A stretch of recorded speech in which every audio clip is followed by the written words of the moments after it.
Our chief guest, Mr. Amitabh Kant, is Secretary, Department of Industrial Policy and Promotion, Government of India. He is responsible for formulation and implementation of industrial policy and strategies for industrial development, formulation of foreign direct investment policy and promotion, and facilitation of FDI.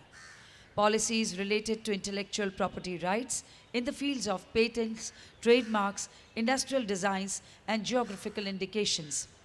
Shri Amitabh Kant has been the key driver of God's own country and Incredible India campaigns, which branded and marketed Kerala and India as tourism destinations.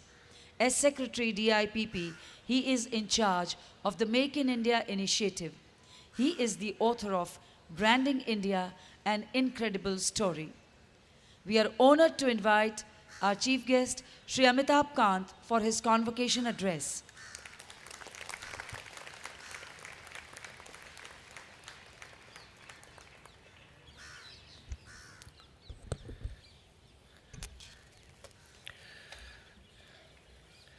The Director of the National Institute of Design, Mr.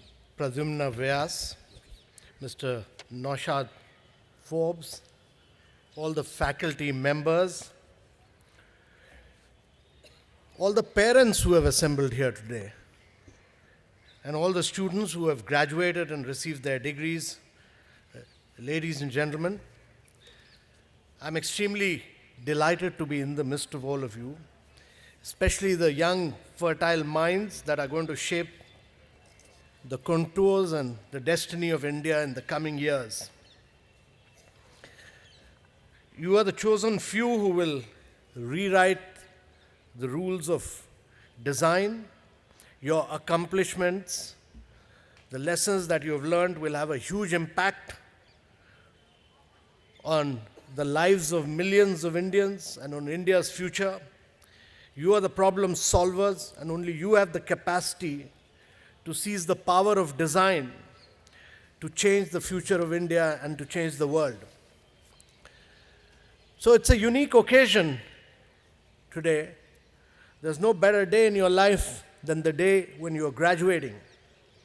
And I'm actually delighted that along with you, all your parents are here who've in many ways very significantly contributed. And actually all of you should really give a clap to all the parents who have assembled here today.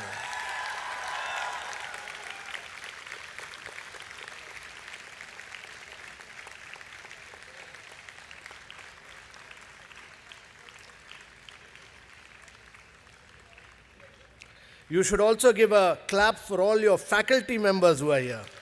They've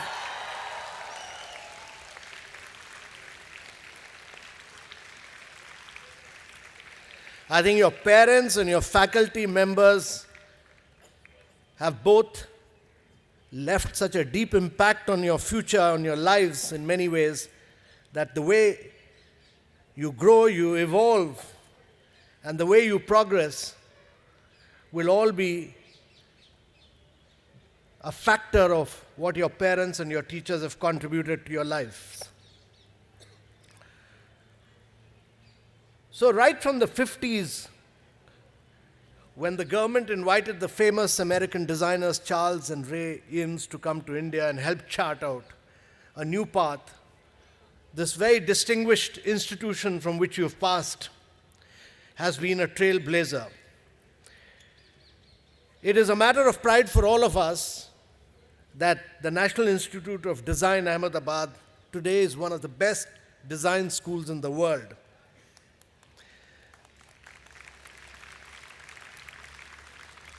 I was extremely impressed with the invitation card designed for the convocation, simply because it was extremely, extremely simple and was sheer poetry in terms of its design. It is often said that a good design changes the world. But certainly, to my mind, good design makes the world a better place. And it was Charles and Ray Eames who use the metaphor of the lota to say that how it has evolved over the century in India. Similarly, this institute will evolve and grow, capturing the lives of many Indians as well as taking into consideration the progress which India will make in due course. I think therein lies the secret for all of you to grasp the multi-dimensional complexities of India, multi-dimensional complexities of India and the changing world. And yet, while the world will get complex, India will get complex, the challenge is that design must remain extremely simple. And the simplicity of a complex world is what you must capture.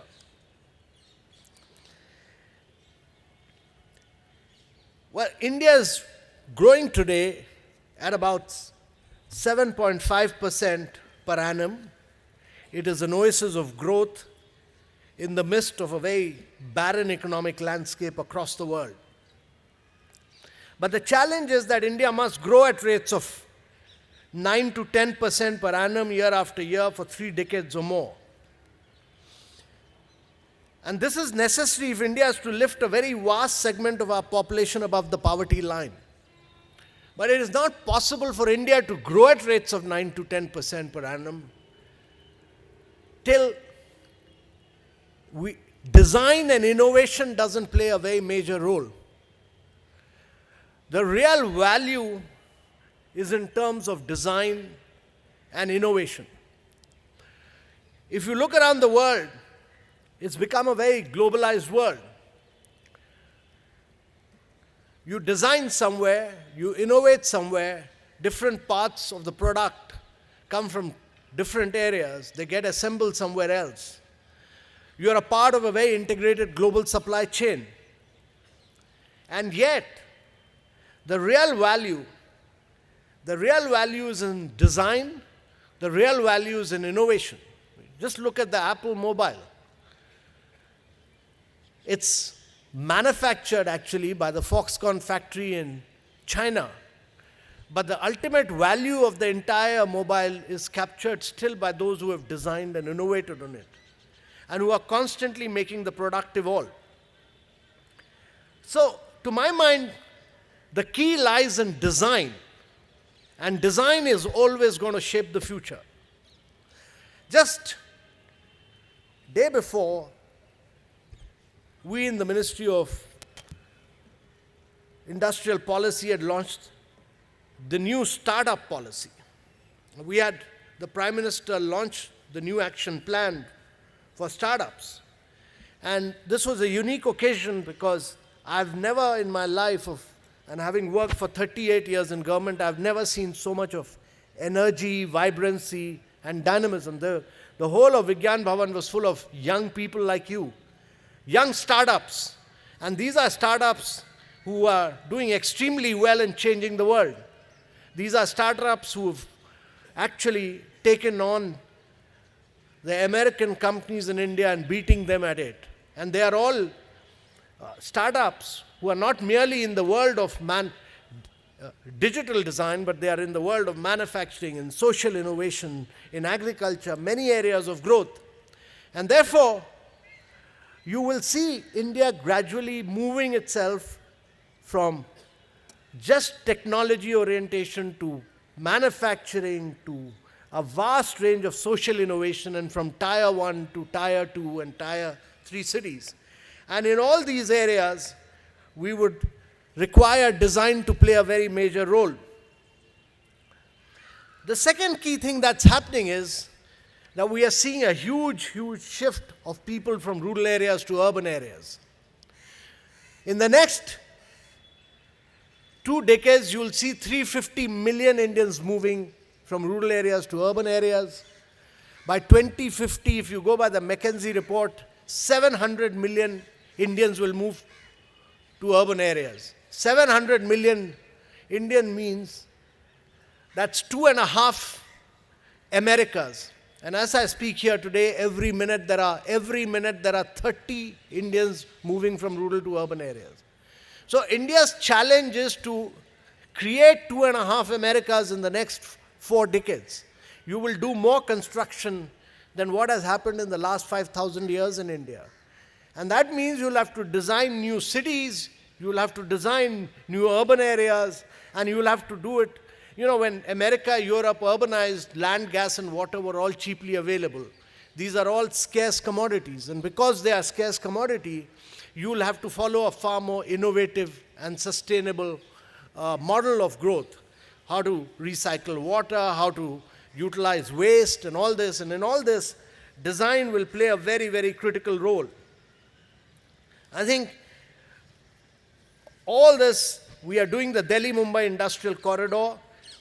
Goods today take 14 hours from northern part of India to reach the ports on the western coast of India. They take 14 days to reach from northern part of India to the ports on the western coast of India. By 2018, you will have a new train which will only carry containers and put them in 14 hours. So from 14 days, the shift will be from 14 days, goods will reach within 14 hours. And on both sides of this, we are creating new cities, totally new cities in India, new urban areas in India. And the challenge is that how do you do it in an extremely sustainable manner? The second key challenge to my mind is that India is truly world-class at frugal innovation and engineering.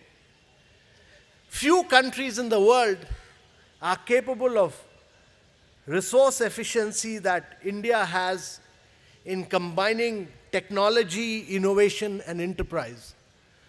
I mean, if you look at the new Renault car, which has been innovated and designed in Chennai at the Renault factory, Renault is a European company. In its 118 years of history, Renault has never made a car, innovated and designed a car outside Europe. Never in its history it's made it. For the first time, they designed a car called the Quid in Chennai. If you look at GE, their ECG machine, which they designed and they manufacture in America for $15,000, ECG machine, they've been able to make the same machine for $1,500 in India, enabling people to get ECG for just $1. So between $15,000 and $1,500, that is the difference. Your own Mangalyaan, it's the orbiter around in the space, we were able to do it at one-tenth the cost at which the rest of the world did. And therefore, these are examples to show that India is world-class at frugal innovation and engineering. And therefore, this combination of technology, innovation, and enterprise will be a very critical factor. And all of you who are designers today have to play a very, very significant role in making available good design to the people of India. And my view is that there is an immense power of design. With design, you can all conquer the world. There is nothing that you can't do with better design. And it's only design which will enable India to grow rapidly. It's only design which will enable India to grow at rapid paces of 9 to 10%. And there is no way, if India is going to transform the life of people, there's no way this can be done without design. So, to my mind, in the years to come, design will be a very critical factor in the life of all Indians. It's the very soul which will infuse life into any product. And in these days and times of intense competition, design will be the only product differentiation that will be discernible to the buyer. And in all innovative sectors, such as textile, such as manufacturing, design will be central to the business strategy. In fact, it is widely believed that design activity is the last defensible knowledge territory. A good design may in fact end up in reducing cost, space requirement, energy utilization, wastage, even as it attracts more eyeballs and tastes commercial success. So, to my mind, it's important that customers will demand more from the design of everything that they buy. Good design will not be good enough anymore. It must look right, feel right, and create an emotional chord. And the emotional chord in the product will be what will lead to its being purchased again and again. And it's important that for that to happen, to strike an emotional chord, that all of you must follow a very multidisciplinary approach. I've never seen a product succeed. Never I've seen a product succeed where the product has not been either simple, extremely simple, and where many people have not worked together. And when several people work together, you bring in an approach where you cut across. And great industrial design is about, to my mind, a good designer is one. He may have expertise in architecture, he may have expertise in art or in industrial design, but is able to cut across and use animation. He's able to use several aspects together to produce a great product. So, to my mind, in India, right now we are doing several things. We are focusing on ease of doing business. We are creating a sense of competition among states in making things extremely simple. Over the years, we made India very complex, very difficult, and a very complicated place to do business. It's important that we scrap all rules, regulation, procedures, paperwork to make India a very, very simple place to do business. It is also important that we make India a very integral part of the global supply chain. It is also important that we make India the center for research and design. If you look at Hyderabad and Bangalore, we have close to about 1,500 international companies who are doing research and design in Bangalore and Hyderabad. Actually, in many ways, India has become the center of design. And historically, research and design were a part of multinational corporations' head offices. But in the last 5 years, the multinational corporations have relocated their headquarters of R&D to Bangalore and Hyderabad. And this trend is likely to continue in a very big way. And India will have to push for R&D more and more. So we are a $2 trillion economy.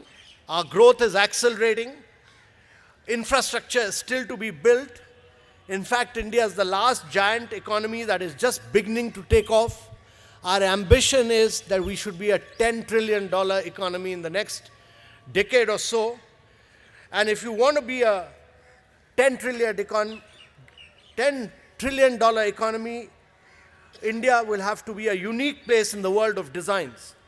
Our huge market size, our strong appreciation for and richness of the art and culture of our country, the prominence of the automobile industry, the significance of the architecture and building sector, and the uniqueness of our market, which is as diverse as it is vast, provides huge opportunities for designers to establish themselves and thrive. Not only the commercial sectors, we need to integrate designs in the social sector, including core areas of governance. We in the government are trying to take a lead and make design central to our urban planning, integrated infrastructure development projects, in education, in public services, in all spheres in general. And the reason for that is that this alone, good design alone, will ensure optimal utilization of resources, of fulfilling the felt needs of the people. After all, as I said, a good design needs to be people-centric. NID graduates have over the years learned the art of technology and social responsibility. They are two sides of the same coin, and both need to be used wisely to bring forth sustainable design solutions to address specific problems. NID has proved its mettle in the IT sector, and now it must bring more success stories in the field of manufacturing. The government has initiated a vast number of new programs: Make in India, the 100 smart cities, digital India, and now the startup India. All these converge and integrate with design. All these components of Make in India, Digital India, 100 smart cities can never succeed without good designers. And therefore, we need more success stories in the field of, while we need more success stories in the field of manufacturing, this Make in India can only happen when we have Make in India by design. And therefore, to my mind, Make in India initiative is very critically dependent on making it happen in India by design. And the key component of that is being innovative, thinking out of the box, being radical, being different, and just daring to dream. And what you dream and what you dare to achieve must get reflected in your design. And I can assure you that we'll all be there from both NID and from the Government of India to hold your hand, to nurture you, and most importantly, when all of you, many of you will do your own startups, that we don't get in any way in your way, but just become your facilitator and your catalyst.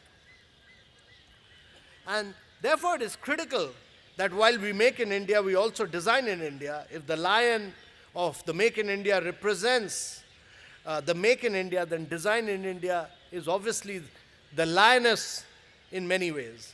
The lioness that hunts and feeds the lion, and together they shall take India to dizzying heights.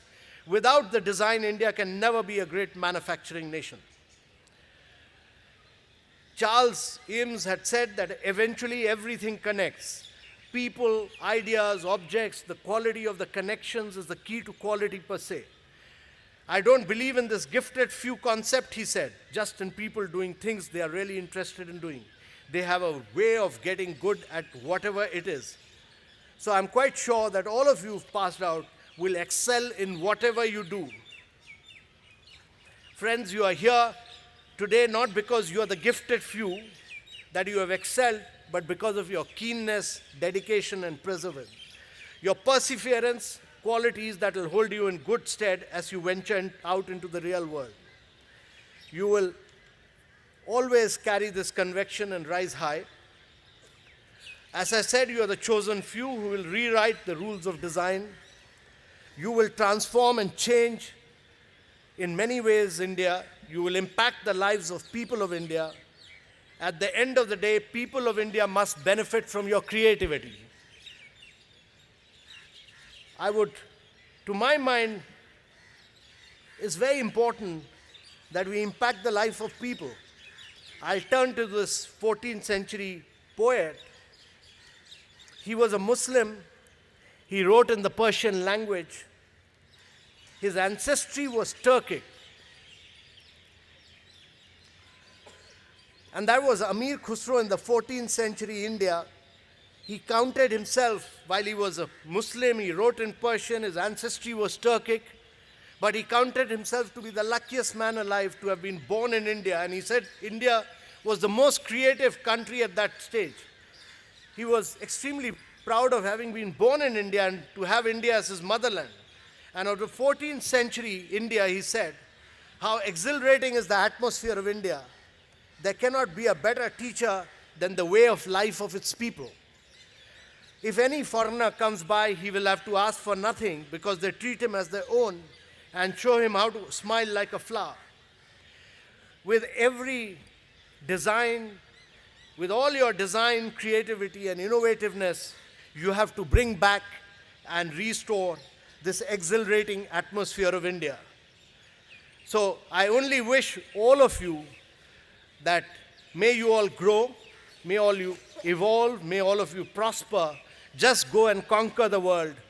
Our wishes will always be with you.